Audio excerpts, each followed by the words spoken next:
The leadership of Anthony Albanese is now in crisis. Today, the first smell of death.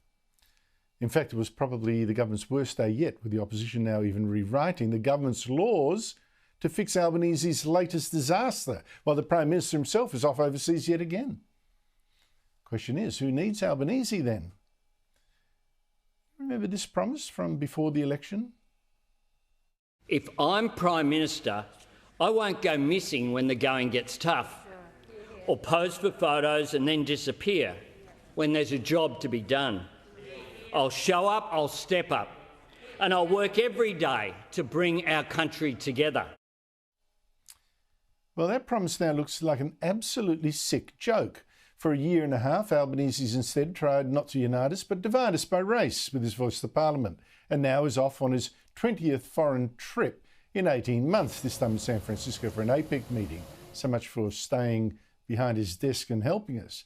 Meanwhile, he has left behind the most astonishing political disaster I can recall, releasing 84 foreigners from detention, including serious criminals, without any proper controls over them. And there are potentially 340 more like them that may be free too, after the High Court a week ago told the government it had to release every foreigner in indefinite detention who could not be returned to their countries, either because they wouldn't be taken back or they didn't want to go back. Or maybe they faced execution. Now, I've already told you some of the people who have been released. 3 murderers, would you believe it, including an assassin who shot a young mother and then blew up her body with explosives, rapists and other sex offenders, including one man who raped a 10-year-old boy. Well, today, another 2 examples. Among the hardcore criminals released into the Australian community under the Albanese Labor government are brothers Juma and Zachariah Chol. They've been in detention since 2014, where they've been held for fracturing a man's skull with a baseball bat. And that is not all. With the help of immigration lawyer Simon Jeans, I've identified several other detainees who have either been released or could soon also be released under the terms of the High Court ruling. For instance, one is a member of Egypt's Islamic Jihad terrorist organisation. Would you believe it? There's an Afghan that ASIO said was also a security risk. There are 2 people smugglers. There's a Zimbabwean who committed more than 30 offences, at least one while armed, and then said, well, you can't send me back, I'm a refugee. Another, an Iranian, committed 2 sexual assaults and claimed he couldn't go back to Iran because he converted from Islam to Christianity. That's a very popular little dodge. And a South Sudanese man convicted of very serious family violence. It's amazing. Dumped on our streets. Some of these might actually, though, be among the 8 people the government is still refusing for now to release. So, but then again, who knows? I mean, the government isn't telling. Now, the astonishing thing is that the Albanese government should have known months ago that it might actually have to release these people, but did nothing. Now, it should have realised in July that they should get ready for this day, because that was when the judge here in the case of that child rapist from Burma, which sort of unlocked all this, said actually this man, or refugee kind of person, he was in a hopeless position. She said there was no likelihood of being released. The government was then trying to get the US to accept him instead. But what are the odds that they accept a child rapist, right? And this judge said, it does trouble me that while this case is before the court, no one may be turning their mind to the inevitable deterioration of a person who is in a situation of hopelessness.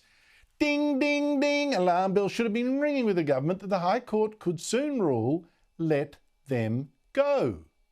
And, you know, maybe it should prepare for exactly that. But it didn't. And you got to ask, was Anthony Albanese distracted by the voice? You know how much effort he put into that.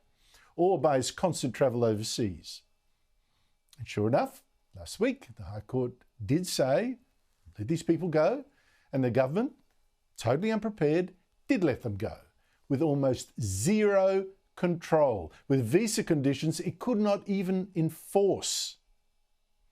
Now, for heaven's sake, we're actually talking dumping murderers in our streets, rapists in our streets, and an assassin, maybe a terrorist. Who knows? I mean, it's absolutely stunning that the Prime Minister just flew off, leaving this mess.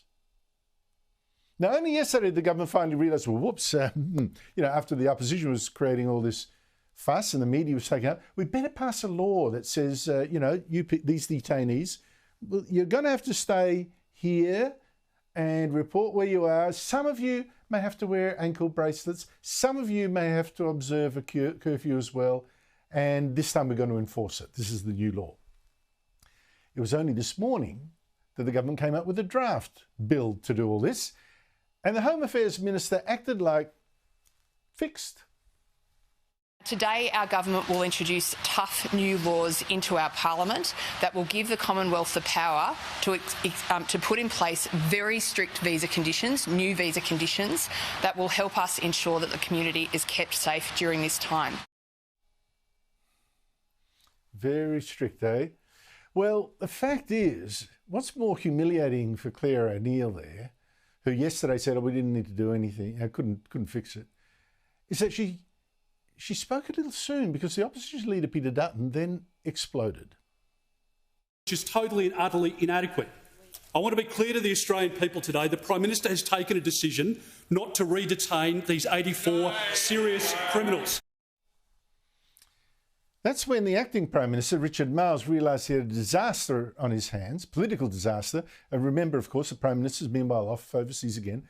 And Marles actually led a delegation, according to Andrew Clennell, our political correspondent, political editor. He led a delegation of 5 Labor ministers to Dutton's office and asked him instead, well, how can we fix this? What would you suggest, Peter Dutton, to toughen all this up? So now it's Dutton who is effectively the Prime Minister in this crisis, right? It's absolutely extraordinary. And Dutton said, all right, look, those ankle bracelets and curfews, they have to be for everyone for a start, not just ministerial discretion. How about rules on no contact with children, don't go near schools and all that? And every single day that there's a breach of any of these conditions, for instance, that will be a separate offence. I mean, tough stuff. 6 amendments in all he wanted. Well, this is from Peter Dutton while the Prime Minister's away, and Labor agreed to all 6. So the Home Affairs Minister, where were you on this? Where were you? And while Albanese was swanning around in APEC, where was he? Now, I don't know if he can actually now recover from this embarrassment, this humiliation.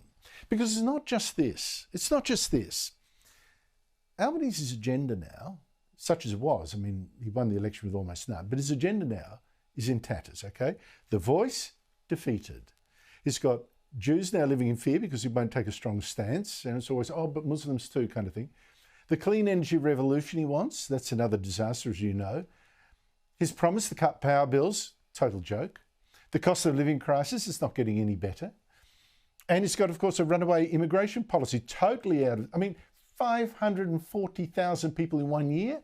That's causing a crippling housing shortage. Where is he? The thing is, Anthony Albanese's focus seems gone. His authority also seems gone, it seems snapped really from the Voice defeat. And the man himself is literally gone. So today, you mark it. This was a day that changes everything. Albanese is now the lame duck. Peter Dutton now has the authority in Parliament. He is the dominant figure. No, once again, I'm calling it early. So once again, you just wait. Because for Albanese, it's tick, tick,